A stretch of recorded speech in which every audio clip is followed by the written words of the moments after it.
لا إله إلا الله محمد رسول الله عليه صلاة الله وآله والأحبة لا إله إلا الله محمد رسول الله عليه صلاة الله ہر نبی نے پھیرا لگایا اور داؤد علیہ السلام نے ایک دفعہ یہ کیا، ایک بڑا عبادت خانہ بنایا اور اس کی دیواریں اونچی کر دی، اتنی اونچی کہ اندر کوئی جا نہ سکے، اور یہ طے کیا کہ ہفتے میں ایک دن میں کسی سے نہیں ملوں گا، صرف اللہ اللہ کروں گا، ہفتے میں ایک دن۔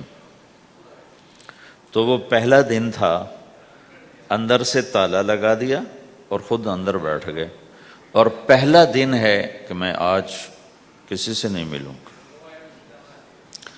تو میرے رب کو یہ بات پسند نہیں آئی کہ نبی کا کام کٹ کے بیٹھنا نہیں ہے، لوگوں میں جانا ہے۔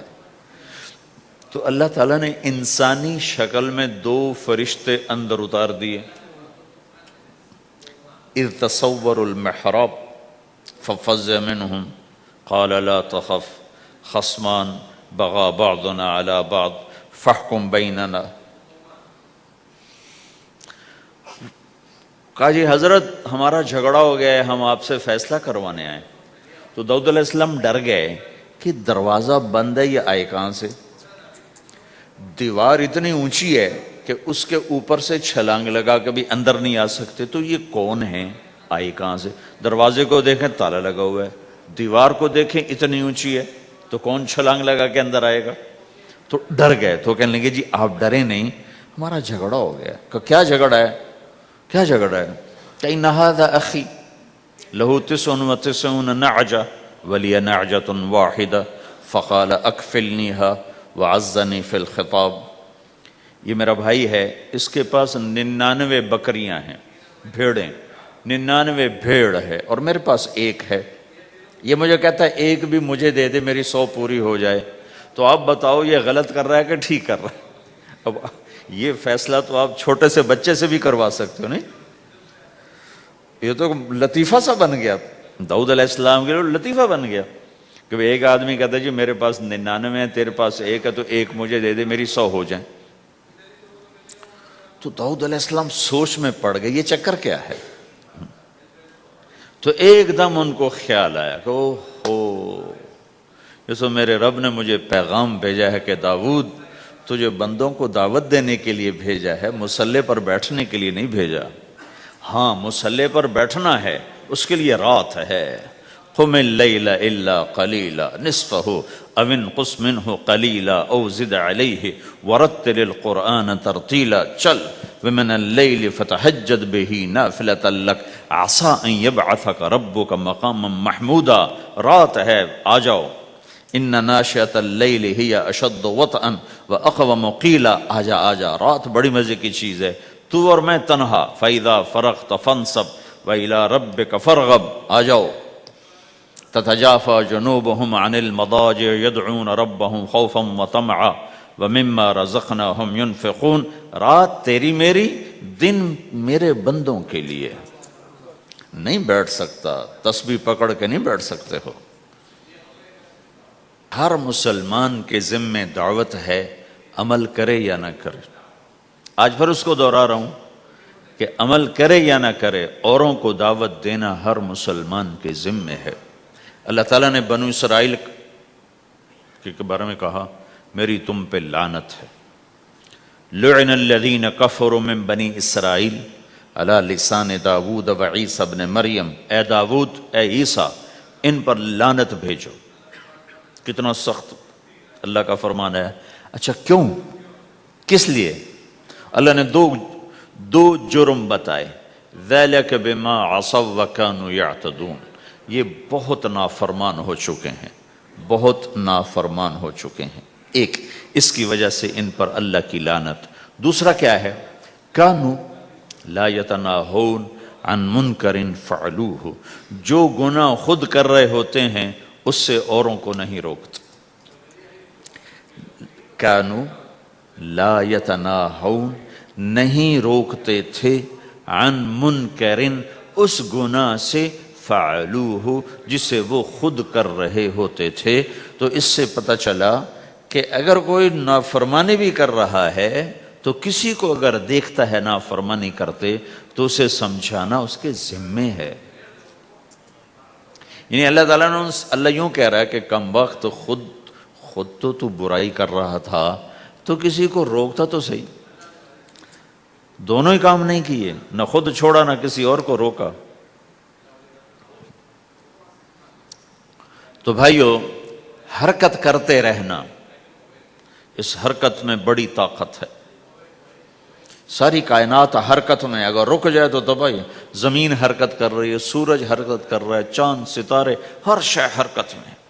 تمہاری زمین 66,000 کلومیٹر فی گھنٹہ کی رفتار سے روزانہ بھاگی جا رہی۔ کہیں پتہ چلا کہ پاناما بمیں دونوں سمندروں کے 66,000 کلومیٹر فی گھنٹہ کی رفتار سے دوڑا جا رہا ہے۔ تمہارا سورج 6 لاکھ میل 9 لاکھ کلومیٹر فی گھنٹہ کی رفتار سے دوڑتا جا رہا ہے۔ حرکت کے ساتھ زندگی ہے، حرکت ختم ہوگی زندگی ختم ہو جائے گی۔ اب لوگوں نے حرکت کی، اپنے ملکوں کو چھوڑ کر آئے، اللہ نے آپ کو روزگار دے دیا، باعزت روزگار دے دیا۔ تو بھائیو، اللہ کے دین کے لیے حرکت کرتے رہنا، عمل بھی آ جائے گا انشاءاللہ، ایک دن دیکھو گے زندگی بدلے گی۔ ہمارے بزرگ تھے، ساتھی فوت ہو گئے، تو ان کا بیٹا PIA میں کیپٹن تھا، جہاز اڑاتا تھا۔ تو انہوں نے کہا بیٹا نماز پڑھ لیا کر۔ کہا ابا فرصت نہیں ملتی، بہت کام ہوتے۔ کہا اچھا چلو نماز کے وقت ایک آدمی کو دعوت دے دیا کر، 5 نمازیں ہیں، 5 دفعہ دعوت دے دیا کر۔ وہ کہنے لگا میں دعوت دوں؟ خود تو میں پڑھتا نہیں، دوسرے کو کیسے دعوت دوں؟ کہا بیٹا ایک تو میری مان لے، نماز کا انکار کیا ہے تو یہ تو مان لے کہ چلو کسی کو کہہ دیا کر کہ بھائی نماز پڑھا کرو۔ کہا چلو یہ تو آسان ہے، میں کہہ دوں گا۔ تو اس نے اپنے ابا کی بات مان لی، ہر نماز پہ 1-2 کو کہہ دیتا بھائی نماز پڑھا کرو۔ اس کے والد فوج میں جرنیل تھے، یہ کیپٹن تھا، دونوں کی ملاقات نہیں ہوئی۔ 6 مہینے بعد باپ بیٹا کی ملاقات ہوئی تو دیکھا تو کپتان صاحب کی داڑھی بھی اور ماتھے پہ محراب بھی۔ انہوں نے کہا بیٹا یہ کیا ہوا؟ کہا آپ نے مجھے پھنسا دیا۔ وہ جب میں لوگوں کو کہتا رہا تو میرے اپنے اوپر اثر ہونا شروع ہو گیا کہ میں اپنے آپ کو ملامت کرنے لگا کہ اوروں کو تو کہہ رہا ہے، خود تو پڑھتا نہیں۔ کہا اس نے مجھے کھڑا کیا اور میں نماز پہ آیا۔ پھر ایک دن شیو کرنے لگا، شیشے میں کھڑا دیکھ رہا تھا تو میں نے کہا جب اللہ کو سجدہ کر رہا ہوں تو چہرے پہ نبی کی سنت بھی ہونی چاہیے۔ تو میں نے سیفٹی بھی پھینک دی، میں داڑھی بھی رکھ لی۔ تو تبلیغ کا کام کرتے رہنا، ہم فرشتے نہیں بن سکتے۔ ایک دفعہ ایک آدمی نے میرے پر بڑی چڑھائی کی، تم تبلیغ والے منافق ہو، کہتے کچھ ہو کرتے کچھ ہو، تمہارے قول اور فعل میں بہت فرق بہت۔ جب ان کا غصہ اتر گیا تو میں نے ان سے کہا بھائی 100 نمبر تو اللہ نے بھی نہیں مانگے، آپ کیوں مانگتے ہو؟ اللہ نے کہا ہے فمن ثقلت موازینہ، جس کی نیکیاں بڑھ جائیں گی گناہ تھوڑے ہوں گے تو پاس کر دوں گا۔ تو 100 نمبر تو اللہ نے بھی نہیں کہا کہ ایک گناہ تیرے کھاتے میں نہیں ہونا چاہیے، 100/100 نمبر لے گا تو جنت دوں گا، نہیں تو ریپٹ مار کے جہنم میں ڈالوں گا۔ تو 100 نمبر تو اللہ بھی نہیں مانگتا، اسے پتہ ہے میرا بندہ کمزور ہے، کبھی گناہ کرے گا کبھی نیکی کرے گا۔ تو وہ کہتا ہے جس کے پاس 51 نیکیاں ہوئیں اور 50 گناہ ہوئے تو لوں گا تو 51 جھک جائیں گے نا، 50 معاف۔ مثال دے رہا ہوں میں، ہمارے علاقے میں ایک زمیندار تھے، وہ ذکر بھی بہت کرتے تھے، گالیاں بھی بہت دیتے، ادھر سبحان اللہ تیرے فلانے، الحمدللہ کے ساتھ ایک پھکڑ تولتے تھے، ساری زندگی وہ ایسا ہی کرتے رہے۔ جب وہ فوت ہو گئے تو کسی نے ان کو دیکھا تو انہوں نے پوچھا کہ میاں صاحب آپ کے ساتھ کیا ہوا؟ آپ تو گالیاں بہت دیتے تھے۔ خود انہیں پوچھ رہے آپ تو گالیاں بہت دیتے تھے تو آپ کے ساتھ کیا ہوا؟ کہ اللہ تعالیٰ نے میرے ذکر اور میری گالیوں کو تولا تو میرا ذکر بڑھ گیا تو میری بخشش ہو گئی. اللہ نے بھی کاؤنٹنگ رکھی ہے، پرفیکشن مانگی ہی نہیں. اگر اللہ پرفیکشن مانگتا تو پھر آپ کہتے تم کرتے کچھ ہو کہتے کچھ ہو. اگر میں کہتا صحیح ہوں تو ایک نیکی تو کر رہا ہوں، اور کرتا نہیں ہوں تو ایک گناہ کر رہا ہوں. کیا پتا میرا رب میرے کہنے کے طفیل میرے نہ کرنے کو معاف کر دے.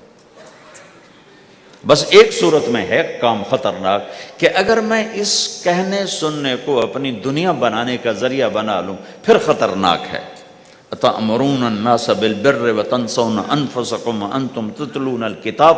وہ یہ آیت ہے. لا إله إلا الله محمد رسول الله عليه صلاة الله وآله والأحبة. لا إله إلا الله محمد رسول الله عليه صلاة الله وآله